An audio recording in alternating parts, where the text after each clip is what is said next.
Alléluia. Ce matin, je voudrais vous rappeler la parole que nous avons reçue. Vous puiserez avec joie aux sources du salut, n'est-ce pas? Voilà, c'est une parole future, mais c'est pour nous cette année. C'est ce qui va se passer. Dieu est en train de le préparer. Nous puiserons avec joie, car le manteau de tristesse, le manteau de deuil est ôté, il est arraché, il est enlevé. Amen. Plus de deuil. La joie du Seigneur est notre force. Lorsque nous savons où sont partis ceux qui sont partis, quelquefois il y a des membres de la famille qui sont partis, voilà, quand ils sont partis dans le Seigneur, nous savons qu'ils se réjouissent dans la présence de Dieu, là où ils sont. Donc nous avons besoin nous-mêmes de nous réjouir. Bien sûr que c'est le deuil aussi de la séparation, mais pas la désespérance, n'est-ce pas? Là où sont les bien-aimés, ils sont carrément dans les bras de Jésus, dans le paradis, dans sa présence. Donc il y a besoin de se réjouir. Amen. Alors ce matin, voilà, j'ai reçu une parole, un verset biblique et sur lequel je vais m'appuyer pour nous permettre, mes frères et sœurs, de passer dans une autre dimension. Parce que le Seigneur veut qu'on aille plus profondément. Puiser, c'est aller plus profondément dans les choses de Dieu afin d'être transformé. Et ça va se passer au niveau de notre cœur et au niveau de nos attitudes. Et je voudrais vous lire ce verset, Colossiens 4, verset 12, que le Seigneur m'a donné. Et vraiment, j'ai cherché, je disais, Seigneur, comment je vais faire pour parler de ce verset, mais c'était vraiment ce verset que le Seigneur voulait ce matin. Et donc, je vais le lire et prenez-le avec moi. Colossiens chapitre 4, verset 12. C'est l'apôtre Paul qui parle et qui donne des nouvelles à l'église de Colosse. Et donc, Épaphras, qui est des vôtres, qui est de Colosse, n'est-ce pas? Il vous salue. Serviteur de Dieu, il ne cesse de combattre pour vous dans ses prières. Et voilà ce que le Seigneur m'a donné ce matin. Alléluia. Beaucoup de vos prières maintenant vont changer. Beaucoup de vos façons de prière vont être transformées par le Saint-Esprit. Parce que vous allez apprendre à combattre dans vos prières pour ce que Dieu veut. Pas uniquement pour vos problèmes personnels, et nous en avons tous, plus ou moins, et nous les réglons devant le Seigneur, c'est notre vie personnelle de prière, mais il y a une prière particulière, une prière de combat, une prière de transformation, une prière de maturité que le Seigneur veut nous donner dans cette année. Nous puiserons plus profondément aux sources du salut, et nous dirons, n'est-ce pas, nous parlerons différemment, nous agirons différemment. Et donc, regardez, il est serviteur de Jésus-Christ, c'est ce que nous sommes. Nous sommes au service de Jésus, chacun pour notre part. Et il est dit, ce serviteur-là, il ne cesse de prier pour vous. Et dans ses prières, il combat pour vous. Il combat contre quoi? Contre tout ce qui vient attaquer la foi, tout ce qui vient attaquer l'énergie, tout ce qui vient attaquer l'avancement du royaume de Dieu, tout ce qui vient attaquer la volonté de Dieu pour notre vie, chacun pour notre part. Regardez ce verset. Il ne cesse de combattre pour vous dans ses prières. Afin, voilà le but, parce que vous voyez, c'est important quand nous prions et quand nous commençons à combattre les puissances des ténèbres et les puissances d'endormissement, d'assoupissement, de peur. Ce que le virus a fait à l'Église en disséminant les gens, en affaiblissant soi-disant l'Église, mais il se lève et il y a un reste très très puissant qui reste là. Vous êtes le reste de Dieu que le Seigneur a mis dans le feu, dans l'épreuve, mais qui est là. Et ça prouve que comme on nous a dit, vous êtes de vaillants héros. Parce que vous êtes là dans la maison de Dieu. Vous êtes ici. Ça prouve que vous avez une foi déterminée. Parce que beaucoup de nos frères et sœurs ne sont pas encore revenus dans la maison de Dieu, mais nous prions ce matin qu'ils reviennent parce que nous allons faire cette prière.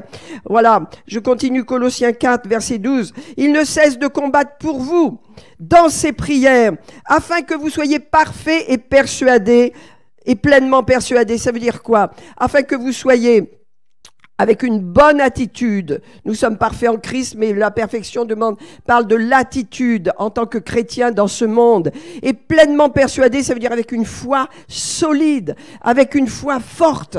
Pleinement persuadé, ça veut dire que vous ayez votre foi qui soit protégée, gardée et efficace. Pourquoi il vous faut la foi? Afin que vous persistiez dans une entière soumission à la volonté de Dieu.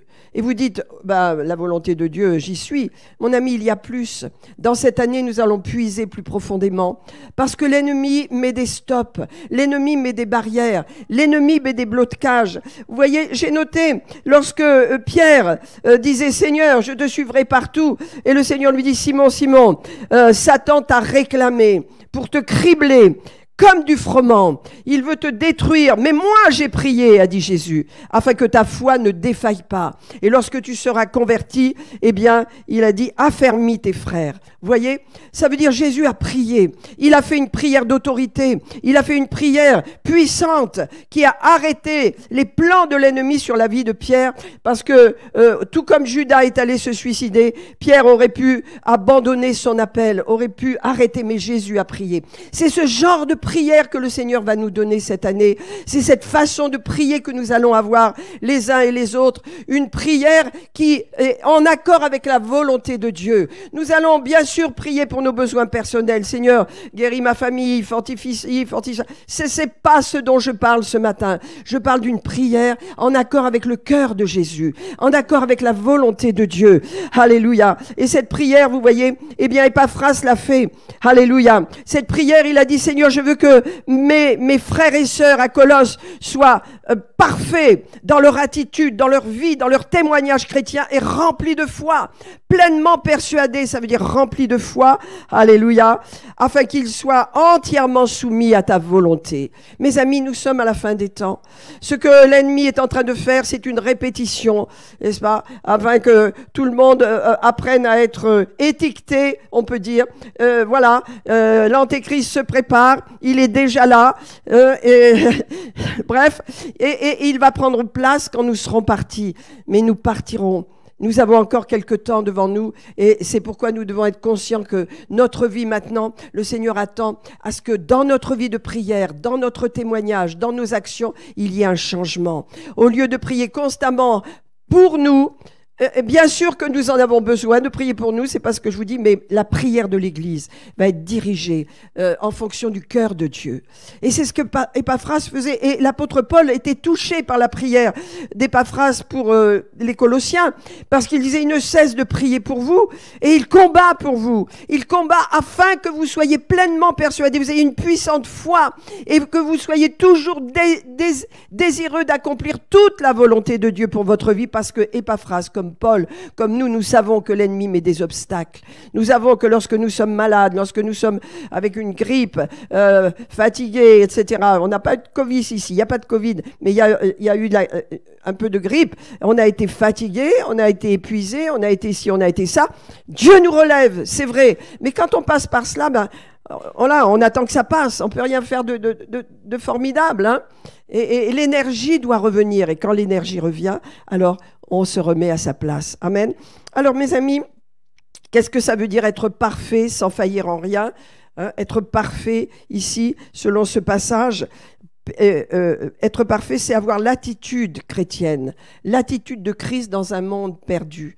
Une attitude, vous la trouverez dans Matthieu, cette attitude de bénir les gens, d'aimer son prochain, de marcher dans l'amour. C'est une attitude que le Seigneur veut voir dans notre vie de tous les jours, avec les nôtres, bien sûr, avec nos frères et sœurs, bien sûr, mais également avec ce monde, pour ouvrir les cœurs, parce que Dieu va faire quelque chose de puissant, alléluia, cette année. Alors, je voudrais qu'on regarde Acte 4.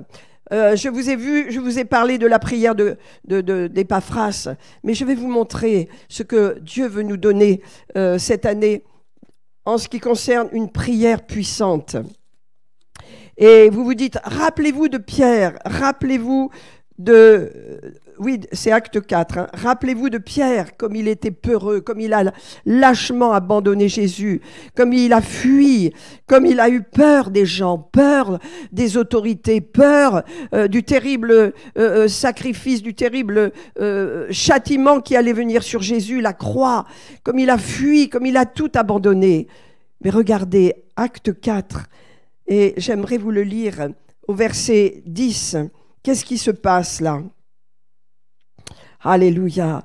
Eh bien, Pierre et Jean sont en train de parler au peuple, n'est-ce pas? Et il arrive le commandement du peuple, et regardez au verset 1, il arrive le commandement du peuple, les sacrificateurs et les Sadducéens.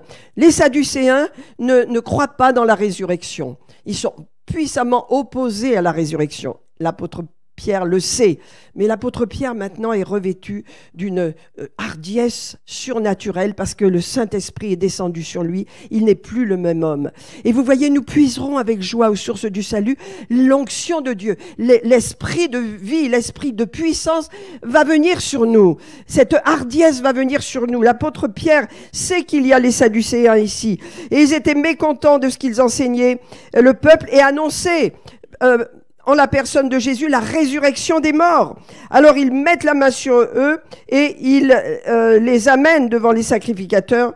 Et regardez ce que va dire l'apôtre Paul. On lui demande, les chefs lui demandent, pourquoi vous parlez en ce nom? Qu'est-ce que ça veut dire? On ne vous permet pas de parler en ce nom. Et Pierre, rempli du Saint-Esprit, va leur dire, chef du peuple et ancien, sachez-le, et que tout le peuple le sache. C'est par le nom de Jésus-Christ que vous avez crucifié, que Dieu a ressuscité des morts. C'est par lui que cet homme se présente en pleine santé, donc il y a eu un miracle. Mais il parle de la résurrection des morts, c'est-à-dire il entre en guerre.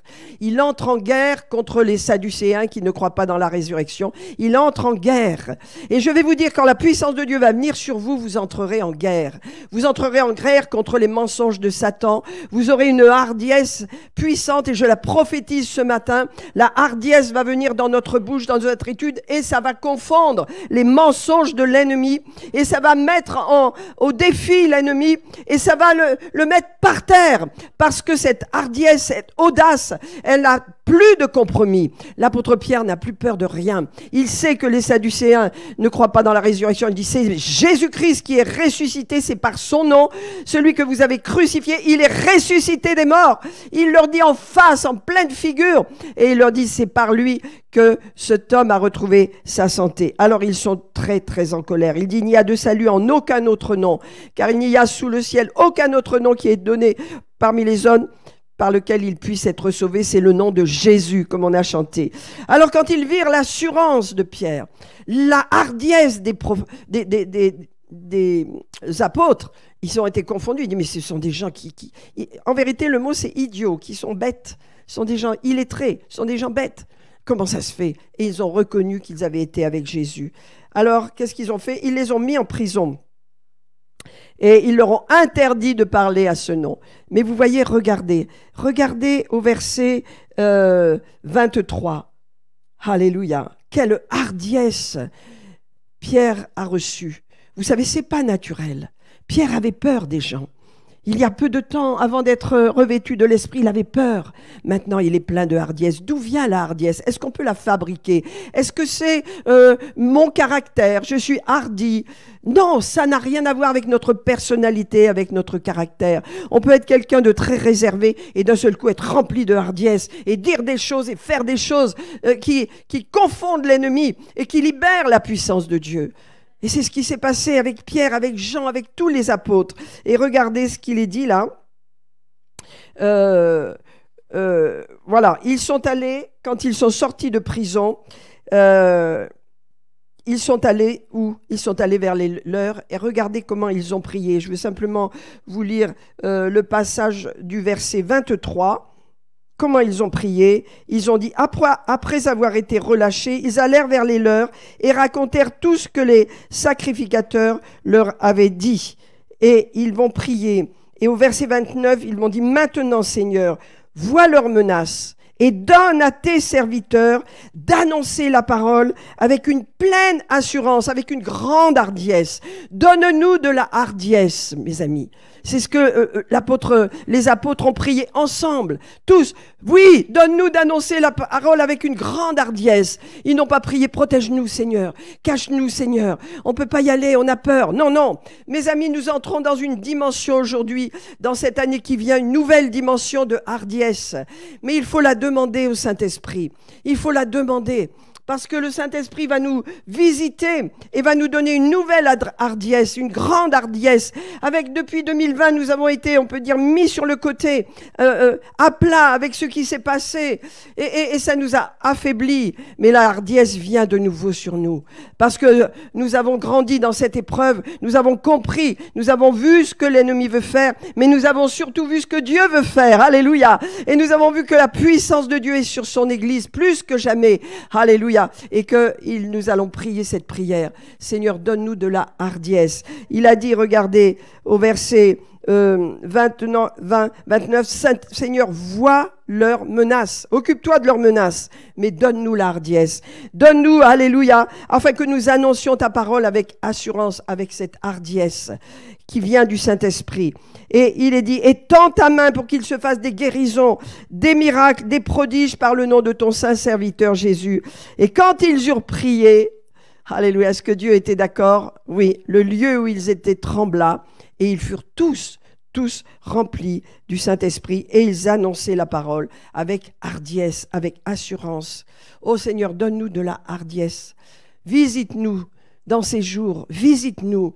Alléluia, afin que cette hardiesse que nous avions et que nous avons peut-être perdue revienne, et que vraiment dans notre vie, tous les jours, cette hardiesse soit libérée, que nous annoncions ta parole avec assurance, que nous puissions confondre l'ennemi, libérer le salut, la guérison, la provision de Dieu pour les gens autour de nous. Seigneur, donne-nous cette hardiesse.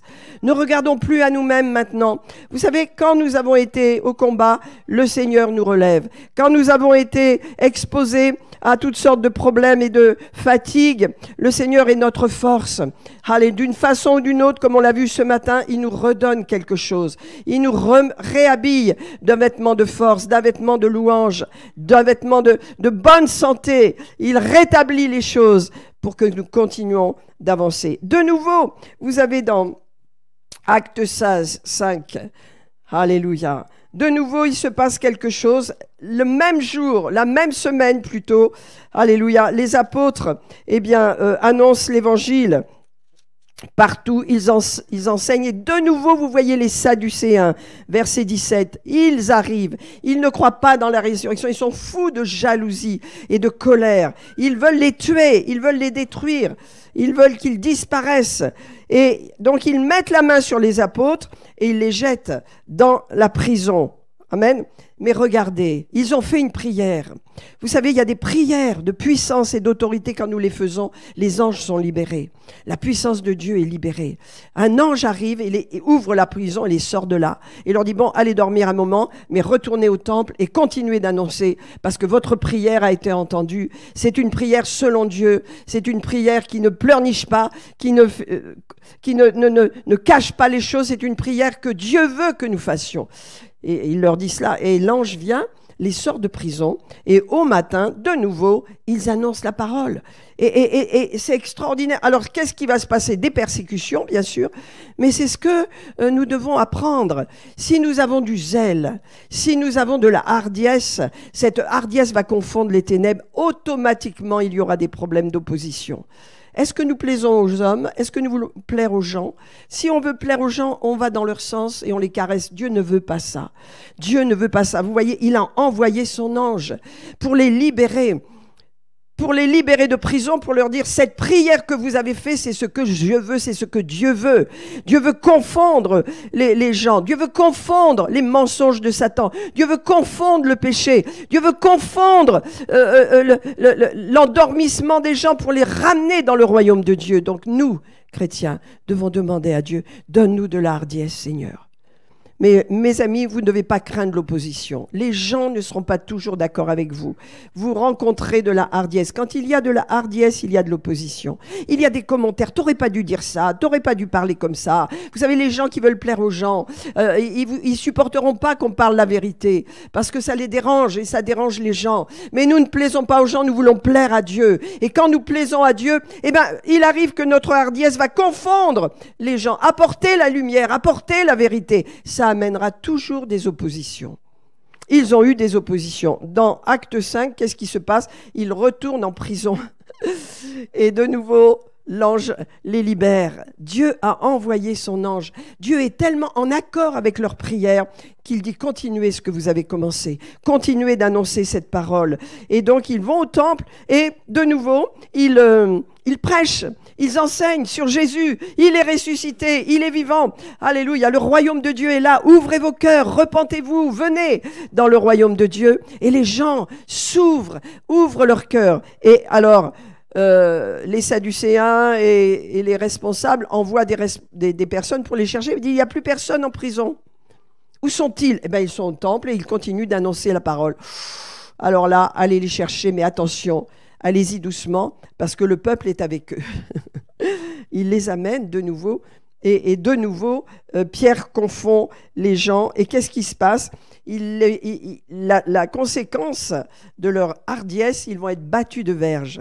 Ils vont être battus d'un certain nombre de coups. Mais regardez les conséquences, ils sont tellement heureux de servir Dieu. Et il nous est dit, donc, ils les firent battus de verges. Et les apôtres se retirèrent, donc, après avoir reçu des coups de devant le Sanhédrin, joyeux. Amen. Voyez mes amis, joyeux, ça c'est l'œuvre du Saint-Esprit. Le Saint-Esprit ne nous amène pas dans la tristesse, il nous amène dans la joie. Alors que joyeux, ils ont été jugés dignes de subir les outrages dans le nom de Jésus. Et chaque jour, regardez, dans le temple et dans les maisons, ils ne cessaient d'enseigner et d'annoncer la bonne nouvelle de Jésus-Christ. Mes amis, l'Église de la fin des temps, notre Église, c'est une Église qui va au temple, c'est-à-dire dans le lieu où vous êtes là, dans l'église en présentiel et dans les maisons. Mais pas que dans les maisons et pas que dans l'église. Il faut les deux. C'est l'église, c'est l'équilibre. Lorsqu'il y a les groupes de maison, c'est les rencontres dans la maison où on prend soin les uns des autres. Où, bien sûr, c'est tout en live puisqu'on ne peut pas être en présentiel, mais c'est dans les maisons, c'est les groupes de maison. Il y avait des groupes de maison, énormément. Ils prêchaient, ils enseignaient dans les maisons et dans le temple. Ils montaient à l'église, ils allaient à l'église en présentiel. Je vous dis, chrétiens de Revivre qui n'êtes pas là, merci pour... On a une belle assemblée de frères et sœurs qui sont des héros, qui sont là. Mais je pense qu'il faut que plus de chrétiens reviennent dans notre maison maintenant, que toutes les chaises soient remplies, parce qu'il n'y a aucun danger ici. Alléluia, quand vous êtes dans la maison de Dieu, vous recevez l'onction, vous recevez la délivrance, les chaînes tombent.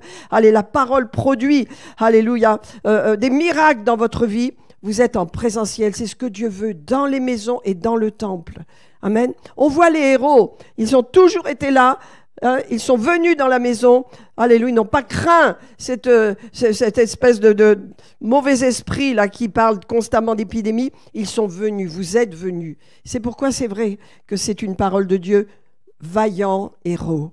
Vous devez vous voir comme des héros. Et Dieu va nous donner un zèle, alléluia, un zèle nouveau. Seigneur, c'est notre prière, amen, alléluia, gloire à Dieu. Alors, non seulement Épaphras a prié, il a combattu dans ses prières.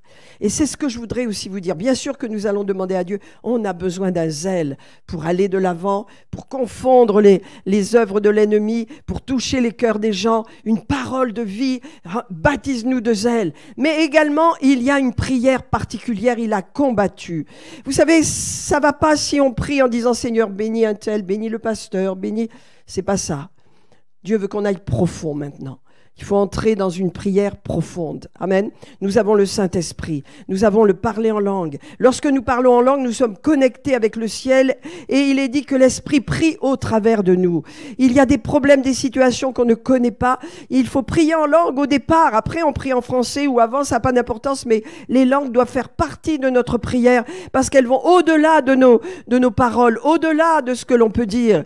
Alléluia. Et le Seigneur, si vous avez des problèmes avec le fait de parler en langue, il va vous baptiser de feu, baptiser, et c'est pas quelque chose de dur, ça vient de votre esprit, c'est quelque chose qui est comme une eau qui jaillit de vous, parce que vous puiserez avec joie aux sources du ciel, vous puiserez l'eau de la vie, alléluia, avec ces langues merveilleuses que Dieu nous a données. Et donc regardez, il est dit que Épaphras, il a combattu dans ses prières.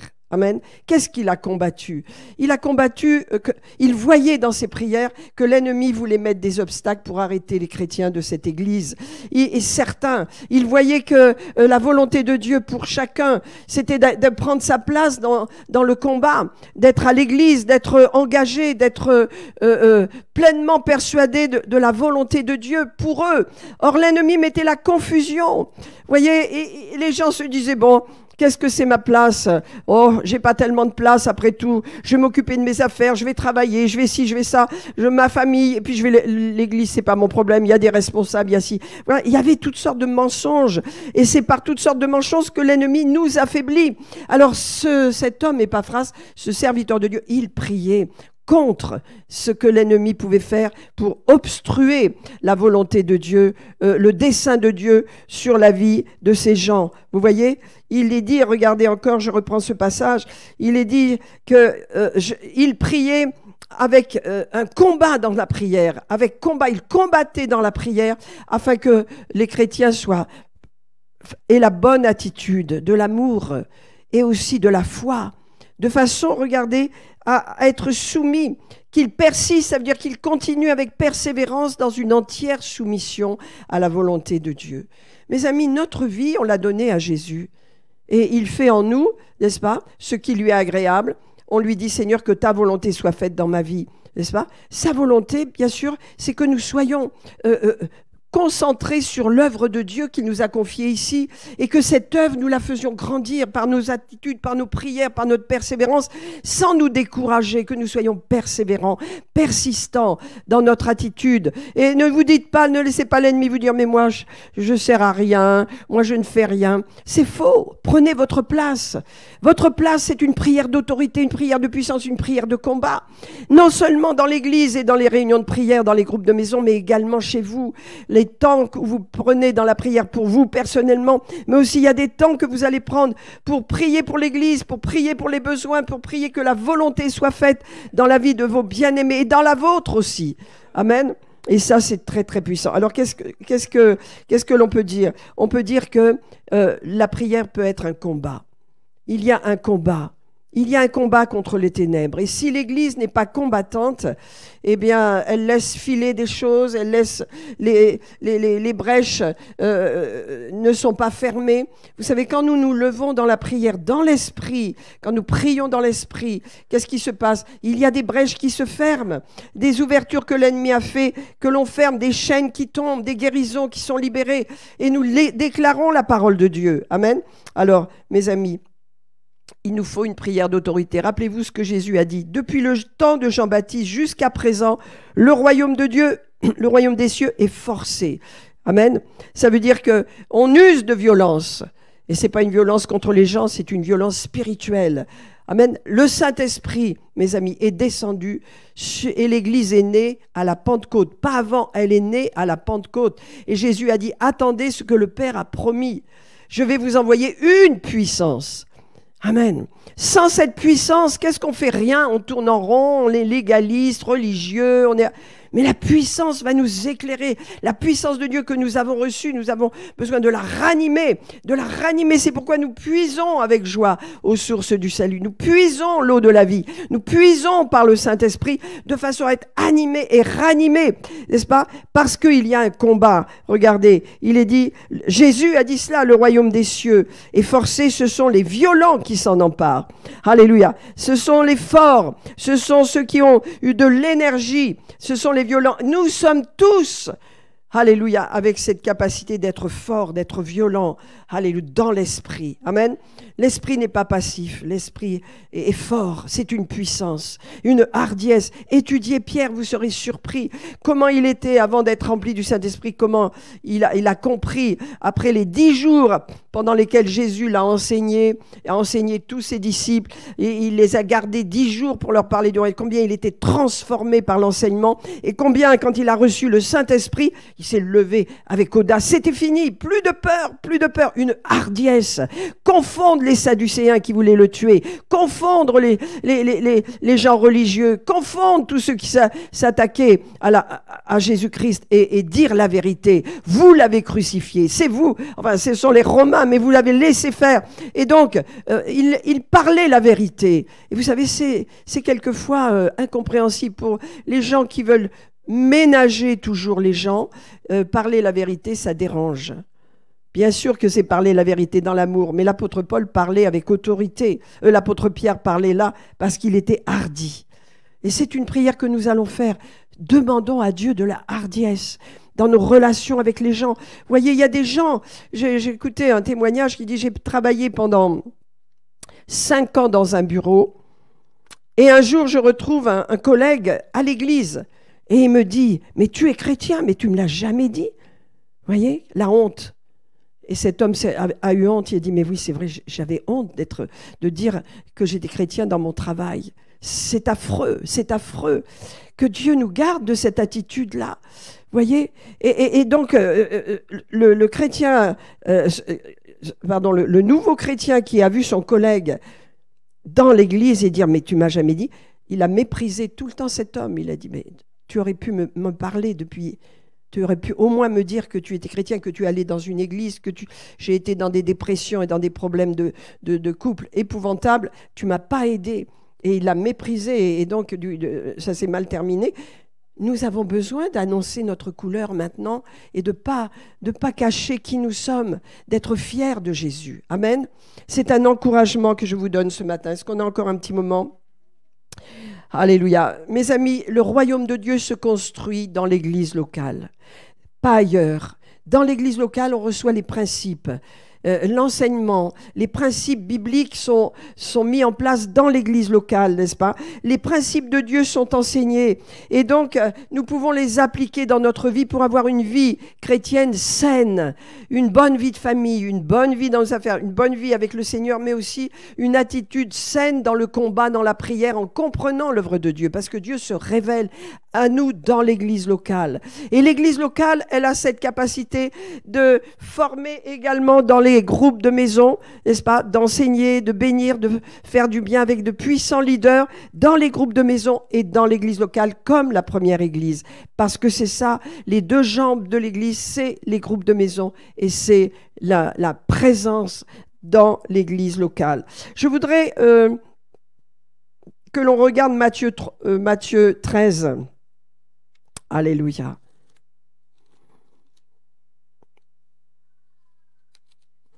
Parce que vous voyez, le zèle de Dieu va venir sur nos cœurs et nos cœurs, Dieu va les nettoyer.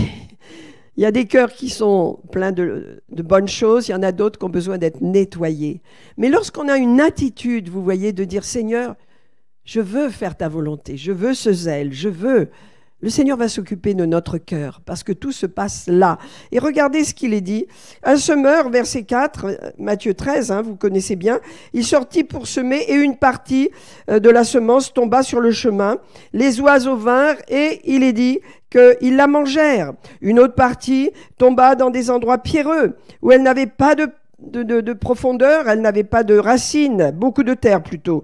Et elle leva aussitôt parce qu'elle ne trouva pas un sol profond. Ensuite, une autre partie tomba parmi les épines, et les épines l'étouffèrent. Et une autre partie tomba dans la bonne terre. Elle donna du fruit pour 100, pour 60 et pour 30. Alors les disciples disent, mais qu'est-ce que ça veut dire? Et alors le Seigneur va leur répondre. Écoutez ce que veut dire la parabole des semeurs. Lorsqu'un homme écoute la parole, c'est pour ça que nous avons besoin de prier, une parole qui est en rapport avec ce que Dieu veut, que les cœurs s'ouvrent, Seigneur, que l'ennemi ne vole pas la parole quand il y a un nouveau converti qui vient, une nouvelle personne qui vient dans l'église, de nouvelles personnes, que la parole soit gardée, parce que quand l'homme vient et écoute la parole et ne la comprend pas, le diable vient la voler tout de suite, c'est la première personne. Ça veut dire, mes amis, que le diable, que Satan, il n'aime pas la parole de Dieu. Il n'aime pas la lumière que donne la parole de Dieu et il combattra la parole de Dieu. Attention, c'est très important de demander au Saint-Esprit de vous permettre de comprendre la parole de Dieu parce que là, c'est cet homme, vous voyez, il ne la comprend pas. Alors le malin enlève ce qui a été semé où? Dans son cœur.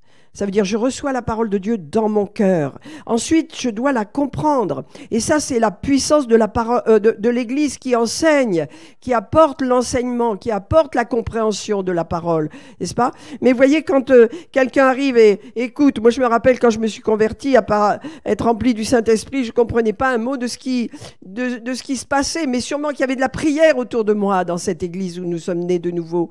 Hein, nous sommes nés de nouveau chez nous, mais après on est allé dans une église et ça priait pour les gens. Ça nous a gardés. Parce que sinon, on aurait pu repartir en ne comprenant rien. Non, mais on était touchés de cœur. Mais voyez, c'est important de rentrer dans une dimension plus profonde, de que les gens soient touchés et gardés. Et quand ils viennent et qu'ils ne comprennent pas la parole, notre prière dans l'Église, par l'Église, au travers de l'Église, va les garder, va leur permettre de tenir jusqu'à ce qu'ils comprennent. Parce que regardez, le deuxième cas, c'est celui qui a reçu la semence dans des endroits pierreux. Et donc, il entend la parole, la reçoit avec joie, mais il n'a pas de racine. Et dès qu'il y a une opposition, allez, sa belle-mère vient lui dire, mais arrête, t'es dans une secte, ou sa femme va lui dire, mais tu devrais pas faire ça, ça va nuire à tes affaires, et toutes sortes de mensonges, boum, il est totalement atterré. Et qu'est-ce qu'il fait? Eh bien, il est dit que il y a une persécution, et il trouve là une occasion de chute. La prière puissante, la prière de l'Église pour ces gens, pour ces nouveaux convertis, pour ces personnes qui s'approchent, elle doit être persistante et elle doit être en fonction de ce que Dieu veut faire. Il faut aller plus profond maintenant. Amen, il faut avoir cette prière. Ensuite, il y en a un autre, vous voyez, c'est les soucis du monde, les soucis du siècle qui l'écrasent et qui rendent la parole infructueuse parce que cette personne n'a pas fait la part des choses entre le monde et l'Église, entre le monde et le Seigneur.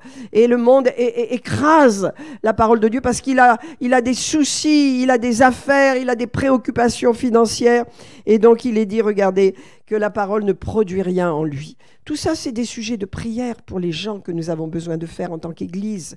Prions pour que la parole soit comprise. Prions pour que ceux qui sont persécutés et qui ont des possibilités de chuter soient tenus, soient fermes. Ayons cette prière, et celui qui entend la parole et qui la comprend, amen, avec l'intelligence du Saint-Esprit, avec ce que Dieu met autour de lui, il est dit à ce moment-là, il porte du fruit. Et c'est ce que Dieu veut cette année, nous allons porter du fruit, mes amis. Nous allons avoir une prière consistante, une prière d'autorité, une prière puissante, selon ce que Dieu veut. Comme l'apôtre Pierre et les apôtres, ils ont prié, Seigneur, donne-nous de la hardiesse. Seigneur, alléluia, réponds à tes serviteurs, afin qu'ils annoncent ta parole. Tant pis pour les persécutions, tant pis pour les oppositions, c'est le temps pour nous. Alléluia, tu es avec nous et tu seras avec nous. Alléluia. Amen, amen. Rappelez-vous, l'apôtre Paul a dit à Timothée, « Souffre avec moi comme un bon soldat de Jésus-Christ, car il n'est pas de soldat qui s'embarrasse des affaires de la vie s'il veut plaire à son maître. » Donc, nous sommes dans l'armée, comme on l'a chanté ce matin. Nous sommes dans l'armée. L'armée de Dieu se met en marche, alléluia, avec un zèle nouveau, avec vraiment des capacités, alléluia, nouvelles. Et rappelez-vous de l'importance d'avoir votre groupe de maison. Et si vous n'avez pas un groupe de maison, adhérez à un groupe de maison. Ne restez pas seul, parce que dans l'Église, c'est un groupe de maison, le groupe de maison et la présence personnelle dans le culte à l'Église. Tant qu'on ne peut pas faire mieux, eh ben c'est déjà bien. Ça vous garde, ça vous maintient. Vous êtes là ce matin, vous êtes protégés, vous êtes gardés parce que vous faites ce qu'il faut. Parce que regardez tous ces passages, il est dit que ils étaient chaque jour tous ensemble assidus à l'église, et ils rompaient le pain dans les maisons. Et ils prenaient leur nourriture avec joie, ça veut dire il y avait la communion fraternelle, il y avait l'enseignement dans les maisons, il y avait les miracles, il y avait les guérisons, il y avait l'exercice du ministère qui se faisait. Et il est dit que ils louaient Dieu et trouvaient grâce auprès de tout le peuple. Amen. Et le Seigneur ajoutait à l'église ceux qui sont sauvés. Alléluia. Et chaque jour, acte 5, 42, et chaque jour, dans le temple et dans les maisons, il ne cessait d'enseigner et d'annoncer la bonne nouvelle de Jésus-Christ. Alléluia. Rappelez-vous, lorsque Paul est tombé sur le chemin de Damas, eh bien, il a été recueilli dans la maison d'un nommé Judas, à Damas. C'était un chrétien qui avait ouvert sa maison. Et ainsi, Ananias a pu venir et prier pour lui et le baptiser d'eau. Vous vous rappelez? Et c'est la même chose avec Marie de Magdala. Elle a ouvert sa maison, l'église a commencé là, l'église de Philippe. N'est-ce pas? Et les maisons sont précieuses. Dans cette fin des temps, vos maisons sont précieuses. Ce sont des lieux où l'arche de l'alliance, où la présence de Dieu est là. Ce sont des lieux de gloire, ce sont des lieux de puissance. Amen. Alléluia. Gloire à Dieu, gloire à Dieu. Alléluia. Amen, amen. Rappelez-vous de Marie, la maman de Marc, lorsque Pierre a été emprisonné encore une fois et qu'il devait être jugé et condamné le lendemain. Eh bien, il a été encore libéré par un ange. Pierre, il faisait énormément confiance aux anges et je pense que nous devons rétablir cette relation avec le monde spirituel, le monde des anges. Nous devons être conscients quand nous prions, quand nous demandons la hardiesse. Merci Seigneur d'envoyer ton ange, d'envoyer tes anges. Alléluia, parce que nous voulons annoncer ta parole. Nous voulons toucher les gens. Nous voulons avoir une action dans notre société, dans notre monde. Alléluia. Amen, amen, amen. Amen, amen, amen. Alléluia. Alléluia. Amen. Gloire à Dieu. Merci Seigneur. Au Ré des Mamasso. Nous voulons... Alors rappelez-vous par exemple... de Marie, donc je vous disais la mère de Marc, eh bien elle avait, voilà, elles vont rentrer dans ce petit, elles vont s'installer les filles là. Oh, merci, ne soyons pas distraits, on a encore une minute, voilà. Et donc Marie, c'était la mère de Marc, elle avait ouvert sa maison, n'est-ce pas? Ils allaient au temple, bien sûr, ils allaient à l'église, mais elle avait ouvert sa maison et les gens priaient pour Pierre. C'est pour ça que l'ange est allé et lui a ouvert sa prison et qu'il est sorti de prison. Vous savez ce qui s'est passé, n'est-ce pas? Donc là, ça nous montre à quel point les maisons étaient consacrées à la parole de Dieu et à Dieu, à quel point les gens œuvraient dans la maison. Quand Pierre s'est retrouvé dans la rue, il a regardé tout le monde, il a regardé, je veux dire, partout, il n'y avait plus personne. Il s'est dit, ah bon, j'ai vu que Dieu m'a envoyé mon ange, où est-ce que je pourrais aller? Ah, puis il s'est rappelé, il y a la maison de Marie, là. Il y a des gens qui prient là-bas, c'est régulier, c'est tout le temps, je vais aller voir. Et il est allé frapper à cette porte-là. Il savait, il y était allé lui-même, que cette maison était une maison de prière. Amen. Mes amis, prenons modèle sur ce qui s'est passé dans les premiers siècles. Bien sûr que nous ne vivons pas dans le premier siècle, mais avec le modèle que nous avons, nous pouvons être encouragés et nous pouvons prier que Dieu nous donne beaucoup de hardiesse parce que notre prière doit changer. Nous devons apprendre à prier et à combattre dans nos prières, à combattre les ténèbres. J'aimerais qu'on lise 2 Corinthiens, pour nous rappeler que nous avons bien sûr des armes, les armes de Dieu. 2 Corinthiens, chapitre 10. Je vais le lire. Alléluia. Merci Seigneur Jésus. Alléluia. 2 Corinthiens 10. Si nous n'avions pas d'armes, bien sûr que si nous avons des armes, c'est qu'il y a un combat, mes amis. Si vous n'êtes pas des combattants, devenez un combattant. Parce que c'est une armée dans laquelle nous sommes et une armée combat. Et une armée a des ennemis. Éphésiens 6 nous dit quel ennemi nous avons. Et si votre prière n'est pas une prière de combat, eh bien, il faut rectifier les choses. Je ne dis pas qu'on prie tout le temps une prière de combat, mais il y a beaucoup de temps dans lesquels nous devons être dans une prière de combat, notamment dans cette session-là, dans cette saison-là. Nous sommes dans une saison de combat. Le Seigneur va libérer sa gloire et sa grâce, n'est-ce pas? Mais nous devons avoir des prières agissantes, des prières qui sont en accord avec le cœur de Dieu. Et pour ça, il faut que Dieu ranime nos cœurs. Il faut que Dieu ranime nos cœurs. C'est une question de bonne volonté.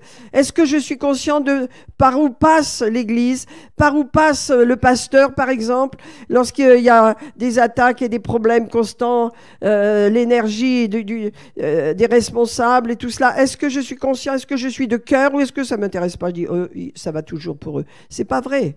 C'est pas vrai. On a besoin de prier pour le pasteur qui prie pour vous.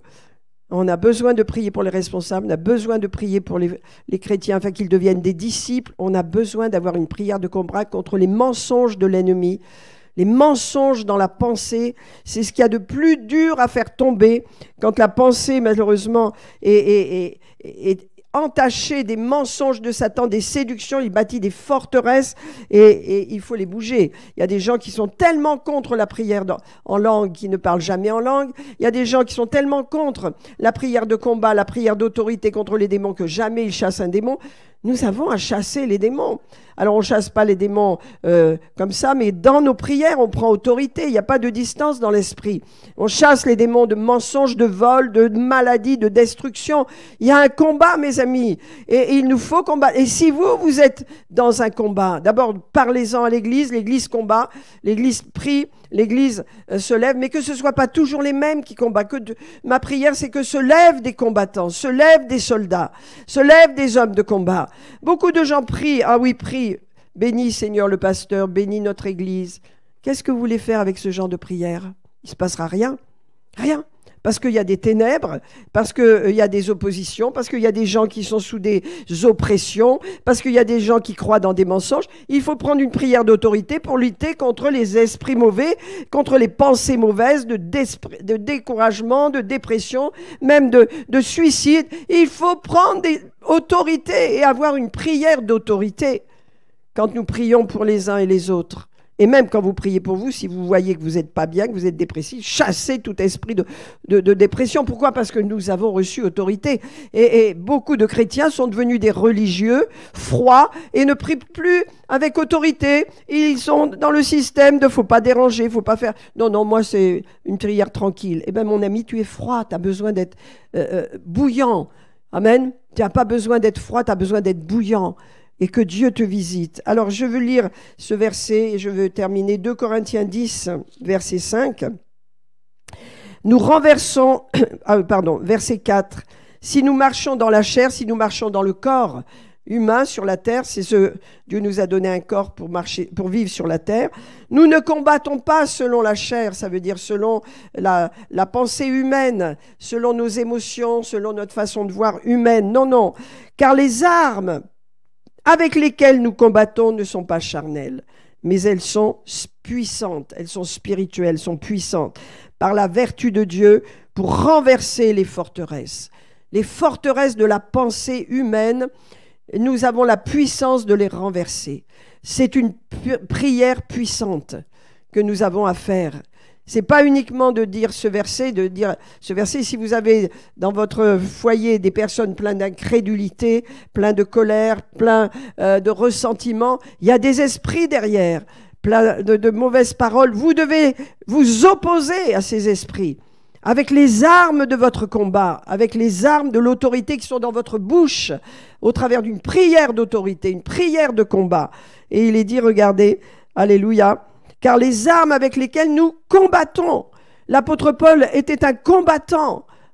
David était un combattant. Je vais vous lire pour terminer un psaume de David. Il était un combattant. Nous sommes des combattants. Alléluia. Ça veut dire nous avons la victoire, mais il y a un combat. Nous ne pouvons pas être passifs et laisser les choses se faire. Non. Jésus a dit dans Apocalypse, ce que j'ai contre toi, tu as abandonné ton premier amour. Dès que le premier amour, qu'on a rencontré Jésus, on est entré dans le combat. On est entré dans les choses de Dieu, dans les choses de l'ennemi, les ténèbres, on les a chassées, on a pris autorité, on était un combattant. Amen. Revenons à cela, que notre premier amour soit restauré. Notre premier amour, ce que j'ai contre toi, Éphèse, c'était pourtant une église de réveil, mais tu as oublié ton premier amour. Tu es venu légaliste, ça veut dire. Tu n'as plus combattu l'ennemi, tu n'as plus agi comme tu devais agir, et tu as perdu ton autorité. Reprends ton autorité. Alléluia. Regardez, je vous le dis, les armes avec lesquelles nous combattons ne sont pas charnelles, mais elles sont puissantes par la vertu de Dieu pour renverser les forteresses. Quelles sont les forteresses? Nous renversons les raisonnements. La raison humaine. Ici, nous sommes, n'est-ce pas, dans le pays de Voltaire, nous sommes dans le pays du rationalisme, nous sommes dans un pays où on réfléchit, on veut savoir pourquoi, on veut comprendre avec notre tête. Eh bien, il nous faut renverser ces raisonnements. Et tout auteur qui s'élève contre la connaissance de Dieu, amen, tout auteur qui s'élève, et il y en a dans notre siècle, mais au moins, restons dans le cadre des gens que nous connaissons et renversons ces forteresses de la pensée. Attaquons-nous, ayons une parole, une prière, de combat. Cessons de prier légèrement. Je vous dis, cette année, nous allons puiser profondément. Nous allons aller plus profond. Je prie que Dieu nous change. Je prie que tous ceux et celles qui n'ont pas l'habitude d'aller en profondeur dans leur prière maintenant reçoivent l'onction de Dieu pour devenir des combattants, des soldats dans la prière, pour se lever. Et ce sont des vaillants héros. Nous sommes tous des vaillants héros. Il y a des gens qui ont été vaillants héros dès le début et qui savent intercéder. Et ils ont gardé cette onction et elle a grandi en eux. Mais il y en a d'autres qui ont abandonné ou qui n'ont même pas eu la force d'entrer dans ce monde. Entrons dans le monde spirituel. Entrons avec le Seigneur. Prenons les armes de la lumière et détruisons les ténèbres. Avançons pour Jésus-Christ, telle l'armée de Dieu. Le réveil approche si nous bougeons, si nous prions. Demandons à Dieu cette hardiesse, comme a dit Pierre, qu'il a reçue, que ça a plu à Dieu au point qu'il lui a envoyé un ange pour lui ouvrir la prison et le faire ramener dans le temple pour continuer indépendamment des ennemis qui voulaient le tuer. Alléluia, jamais de peur. La peur n'est pas entrée dans le cœur de Pierre. Alléluia. De même, si nous avons de la hardiesse, nous allons parler, nous allons dire des choses. Nous n'allons pas cacher qui nous sommes. Nous allons avoir de l'assurance. Amen, en notre Dieu. Et il est dit, regardez, nous renversons les raisonnements et toute hauteur qui s'élève contre la corde et nous amenons toute pensée. Vous voyez, les forteresses, ce sont des raisonnements, des pensées captives à l'obéissance de Dieu. C'est à travers la prière avec les armes de Dieu. Alléluia. Mes amis, simplement, je termine avec Pierre qui a prié, Seigneur, donne-nous de la hardiesse. Donne à tes serviteurs d'annoncer ta parole avec une entière persuasion. Ça veut dire avec beaucoup de hardiesse. Et accomplit des miracles.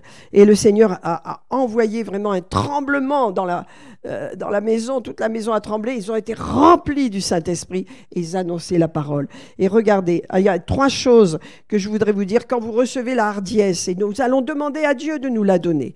Hardiesse, Seigneur, hardiesse. Quand nous recevons la hardiesse, qu'est-ce qui se passe? Nous faisons toujours face à de l'opposition. Il ne faut pas vous en étonner. Hein? Les gens ne vont pas être d'accord avec vous. Peut-être même les gens de votre maison ne vont pas être d'accord avec vous. Parce que la hardiesse dérange, hein? Déstabilise. Mais la hardiesse, c'est nécessaire dans notre époque. Nous en avons besoin. Elle apportera de l'opposition, n'est-ce pas? L'opposition spirituelle, ça veut dire les démons vont être dérangés. Deuxièmement, la hardiesse va libérer les miracles. Regardez dans Acte 5, verset 19, vous avez...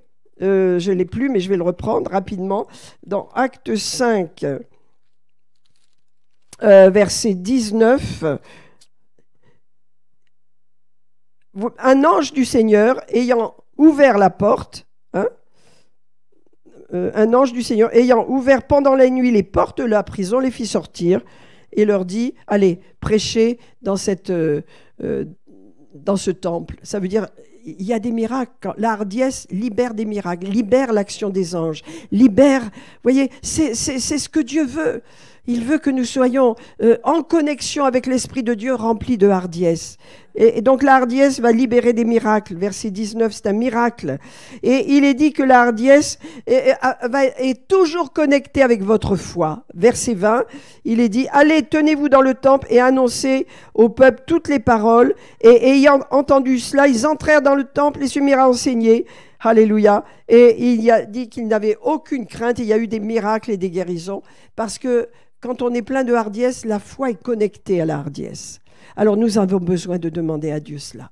Rappelez-vous de Colossiens, la prière d'Épaphras. La prière d'Épaphras, il combat pour vous, il combat pour nous, enfin pour les gens de son église là-bas. Il combattait dans ses prières. Il combattait, ça veut dire qu'il y avait de l'opposition. Chaque fois qu'il y a un combat, il y a un ennemi, mes amis. Et si nous croyons que nous n'avons pas d'ennemis et que nous faisons des prières qui ne dérangent personne, on peut réfléchir, est-ce que je suis vraiment dans la position que Dieu me demande, que Dieu désire? Amen. Il faut l'apprendre, mais il ne faut pas l'apprendre avec la chair. Je veux. Demandons à Dieu. C'est une œuvre de l'esprit. Moi, je ne vous mets pas sous un fardeau en vous disant « soyez zéléniens ». Non, je dis « Saint-Esprit, il faut que tu fasses cette œuvre en nous ». On veut du zèle. On veut. Amen. Mais fais cette œuvre en nous, Seigneur. que ce soit une œuvre de l'Esprit. Mon cœur est ouvert. Alléluia. Je veux recevoir. Je termine avec cela, mes amis. Serviteur de Jésus-Christ, ne cesse de combattre pour vous dans ses prières, afin que vous soyez dans la bonne attitude, remplis de foi, et que vous persévériez toujours dans une entière soumission à la volonté de Dieu. La volonté de Dieu, il y a la volonté humaine, c'est notre volonté, c'est normal, on a tous une volonté personnelle, normale, mais il y a la volonté de Dieu. Et la révélation qui vient sur nous quand nous puisons aux sources du salut, c'est que le Seigneur va nous la révéler davantage. Sa volonté, quelle est sa volonté? Que nous persévérions dans la volonté de Dieu. Amen. Alors bien sûr, tout dépend du Saint-Esprit. Et on va s'en remettre entre les mains du Saint-Esprit. Amen. Seigneur, nous te remercions ce matin. Alléluia. Parce que nous croyons, Père, que nous avons besoin d'être hardis. Nous avons besoin de hardiesse. Non pas uniquement pour nous, mais pour le monde qui nous entoure, pour nos familles, pour nos voisins, pour nos amis, nos collègues. Nous avons besoin de hardiesse.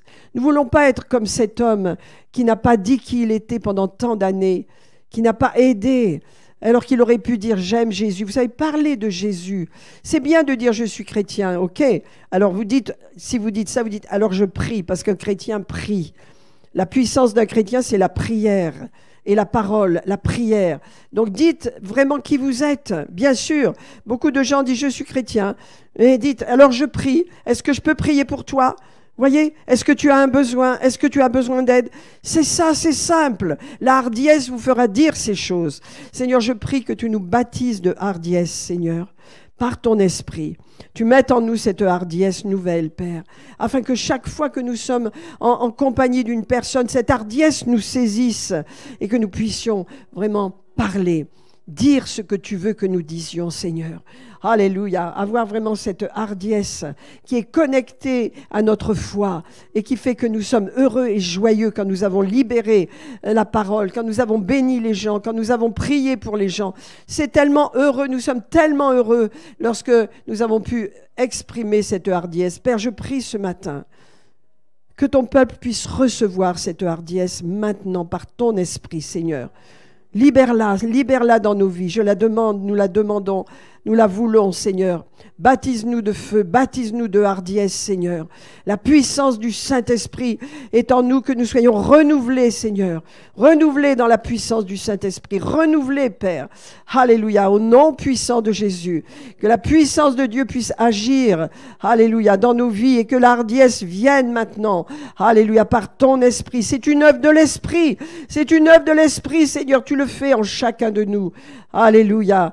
Oh, merci, Seigneur. C'est une œuvre de l'Esprit, Père, et nous la recevons de toi. Nous recevons les choses de Dieu par l'Esprit, Seigneur, et nous les manifestons par la suite, Seigneur. Ce sont les œuvres de l'Esprit. Alléluia. Les œuvres de Dieu sont manifestées au travers de ce que nous recevons de toi. Merci pour la hardiesse, Seigneur. Amen. Recevez-la, mes amis, recevez-la au nom de Jésus. Recevez, recevez, recevez, recevez, recevez. Dites, je reçois la hardiesse, Seigneur. Je reçois la hardiesse du Saint-Esprit. Je reçois, je reçois, je reçois une nouvelle hardiesse, Seigneur. Je reçois, je reçois, je reçois. Alléluia. Oh, merci, Seigneur, je la reçois. Tu me baptises ce matin. Tu me baptises de hardiesse. Oui, je reçois. Alléluia, alléluia. Merci, Seigneur. Gloire à Dieu, je reçois une hardiesse nouvelle. Alléluia pour cette année nouvelle au nom de Jésus. Merci Seigneur. C'est par l'Esprit. Alléluia. Ça n'est pas par notre force, c'est par l'Esprit. Alléluia. Que le Seigneur donne cela. Et ensuite nous allons le faire, nous allons le dire, nous allons agir. C'est l'œuvre. Alléluia. La foi sans les œuvres est morte. Mais la foi et les œuvres, alléluia. La foi se manifeste par les œuvres. Nous allons agir. Merci Seigneur. Alléluia. Est-ce que vous avez reçu ce matin une nouvelle façon de prier, de l'autorité, de la capacité à combattre? Cessons de bénir sans agir. C'est bien de bénir, mais il y a autre chose qu'il faut faire maintenant. Il faut passer dans une autre dimension. Il faut entrer dans un combat. Il faut entrer dans le combat de la prière. Amen. Car la prière est souvent un combat.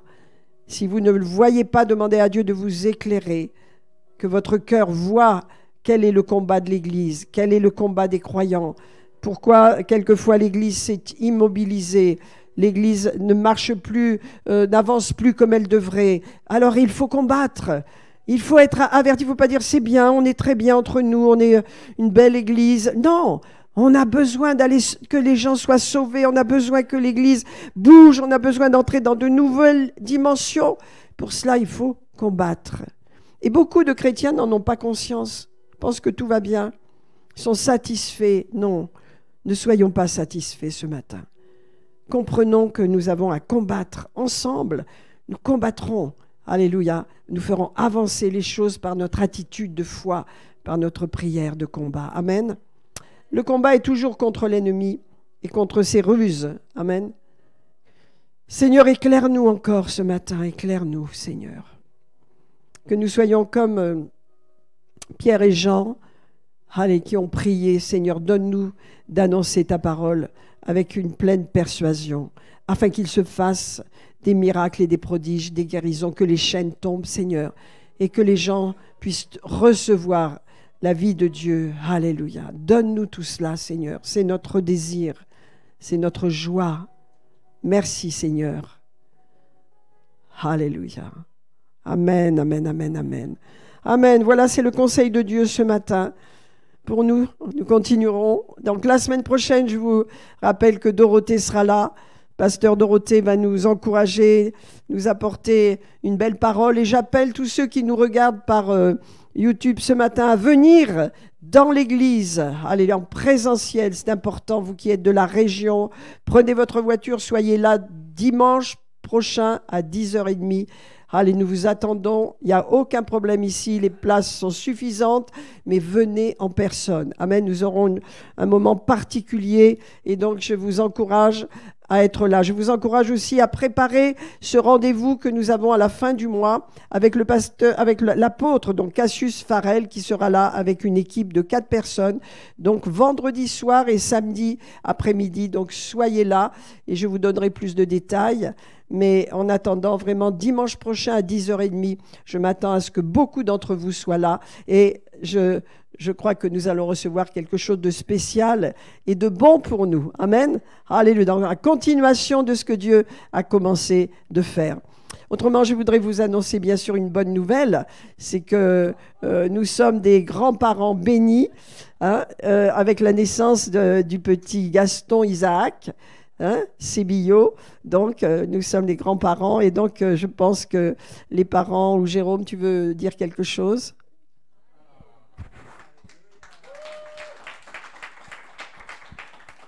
C'est pas trop moi qu'il faut applaudir, hein. C'était ça surtout. Elle a vraiment eu un bel accouchement qui était pas facile quand même, mais elle se porte bien.